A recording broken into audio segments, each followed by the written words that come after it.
మీరు A34, A35, A36 ఎవరైతే accused list ఉందో దాంట్లో ఎక్యూజ్డ్ ప్రిన్సిపల్ సైంటిస్టులు ఇదివరకు ఆ రీసెర్చ్ ఇన్స్టిట్యూట్ లో పనిచేస్తారు. అవునా? Valid point.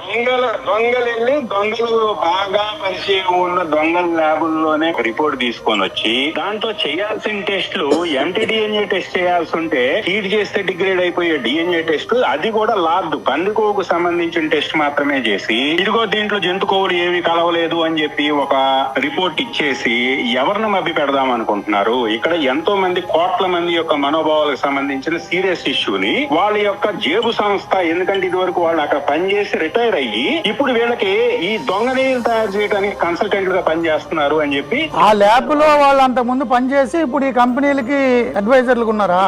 దారుణం కదా ఇది. ఎలా తయారు చేయొచ్చు అని చెప్పి సలహాలు ఇచ్చారనమాట. అంటే మాస్క్ చేస్తారు రిపోర్ట్లు కూడా. ఆ టెస్ట్ చేస్తే ఎట్లాగా దొరకదు కాబట్టి ఆ టెస్ట్ చేపించేసి బయటపడిపోయారు.